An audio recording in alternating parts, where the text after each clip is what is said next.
Donald Messier was a 34-year-old man from Waterbury, Vermont, known for his kind heart, steady work ethic, and deep love for NASCAR. Those who knew him best described him as a gentle giant and a teddy bear of a man, someone who would give you his last dollar without hesitation. He had a quiet, grounded lifestyle and was considered a homebody who rarely traveled far from his hometown. Donald was deeply connected to his family and had a wide circle of loyal friends. His warmth and loyalty earned him several affectionate nicknames, including Donnie, Bubba, Mule, and Huggy Bear. At the time of his disappearance, Donald was living with his sister Amy Currier and her family. Despite going through a recent divorce, Amy and Donald's therapist both noted he had been showing signs of emotional recovery. He seemed to be in good spirits and was beginning to move forward with his life. Donald worked hard to maintain stability, holding down 2 jobs: the night shift at Green Mountain Coffee Roasters and a part-time position at Billings Mobile Gas Station, both located in Waterbury. Physically, Donald stood between 5 feet 11 inches and 6 feet tall, weighing approximately 230 to 270 pounds. He had dark brown hair, a mustache, and a goatee. He bore a small birthmark on his neck, a scar on his chin, and surgical scars on both wrists from carpal tunnel surgery. When last seen, he was wearing a black and blue plaid button-up shirt, blue jeans, work boots, and possibly a hat. His gentle personality, strong family ties, and dedication to those around him made his sudden disappearance not only baffling, but deeply heartbreaking for everyone who knew him. On Saturday, October 14th, 2006, Donald Messier's day began like any other. He reported to work at his part-time job at Billings Mobile Gas Station in Waterbury and completed his shift by 3 p.m. From there, he went to his grandfather's shop, where he spent part of the afternoon working on the brakes of his vehicle. Later that evening, Donald met up with a friend in Duxbury to watch a NASCAR race, one of his favorite pastimes. Everything about his day appeared routine and uneventful. After the race, Donald made his way to a house party in the nearby town of Waitsfield, Vermont. The gathering, held off Route 100, was attended by approximately 50 to 60 people. Donald was seen socializing and appeared to be in good spirits. Witnesses reported that he did not seem intoxicated or troubled in any visible way. Between 12:30 and 2 a.m. on Sunday, October 15th, Donald was seen leaving the party. Around 1:30 a.m., he placed a phone call to a friend. This was the last known communication made from his phone. After that call, Donald Messier vanished. Both he and his vehicle, a bright red 1997 Ford F-150 pickup truck, disappeared without a trace. The truck had distinctive features, including dual exhaust, a moon visor, a black tonneau cover, and NASCAR sticker numbers in the rear window. It was as though he and the truck had simply vanished into thin air. The day had started normally, filled with work, familiar routines, and time spent with friends. There were no outward signs of distress or danger. But by the early hours of October 15th, 2006, Donald Messier was gone, and no one knew why. In the hours after Donald Messier left the Waitsfield party, there was no immediate alarm. His sister, Amy Currier, wasn't initially concerned when he didn't return home that Sunday. She believed he had plans with a friend and assumed he had stayed elsewhere for the night. But when Monday arrived and Donald failed to report for his night shift at the Green Mountain Coffee Roasters plant, something completely out of character, her concern quickly escalated. Amy began calling his cell phone repeatedly. At first, the phone rang but went unanswered. Eventually, all calls went straight to voicemail. After confirming that Donald had not been home since Saturday, and realizing no one had seen or heard from him since early Sunday morning, the family grew increasingly anxious. On October 18th, 3 days after he was last seen, Amy officially reported Donald missing to the Waterbury Police Department. The case was soon transferred to the Vermont State Police.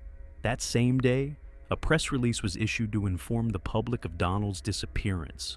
Law enforcement treated the case with urgency.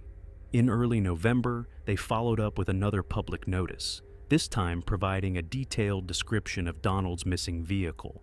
A red 1997 Ford F-150 pickup with Vermont plates, dual exhaust, a moon visor, a black tonneau cover, and NASCAR stickers in the rear window.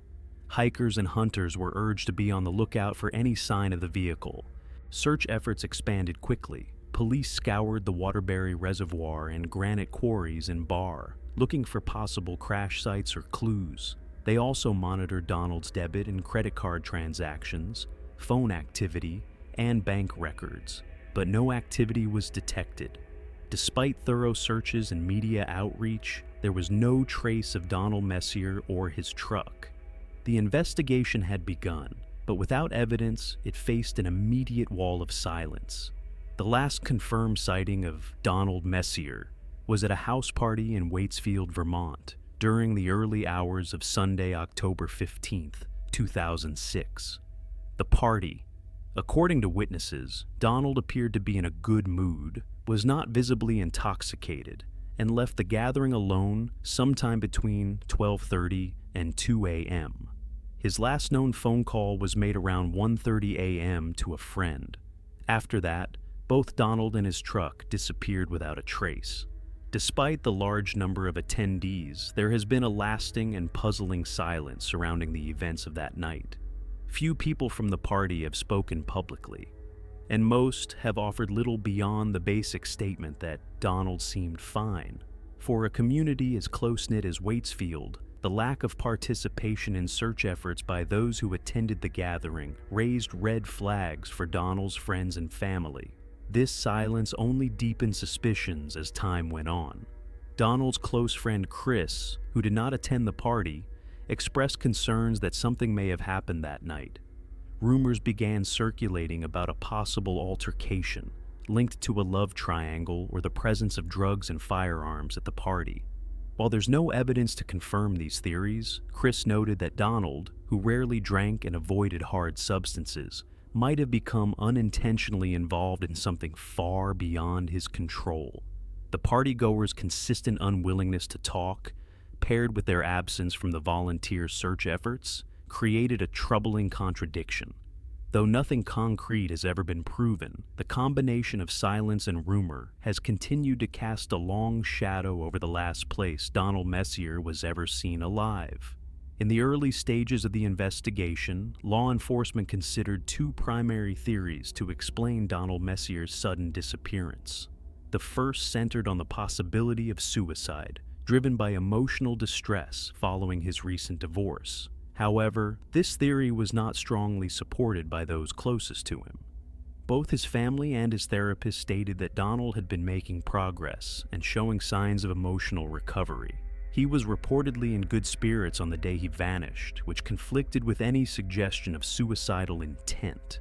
The second theory proposed that Donald may have swerved to avoid an animal, such as a moose, and accidentally drove off the road. Given the rural nature of Vermont's roads and the frequent presence of wildlife, this scenario was plausible. Still, the complete disappearance of both Donald and his truck made this explanation hard to accept. Despite years of search efforts, including sonar sweeps and land-based searches, no trace of the vehicle or Donald was found. Even when Hurricane Irene reshaped the local terrain in 2011, nothing surfaced. Over the years, investigators received numerous tips, some pointing to foul play, others to accidental scenarios, but none led to verified evidence. Rumors circulated, but each one faded without resolution. As leads dried up, the investigation stalled. Lieutenant John McCallum of the Vermont State Police summarized the case's frustrating ambiguity. "We don't know what happened to him. We don't have information to say he was a victim of harm, or to say that any other possible theory is valid. With no physical evidence, no witnesses coming forward, and no activity on Donald's accounts, the case entered a prolonged standstill. Each theory brought only more questions, none of which could be conclusively answered.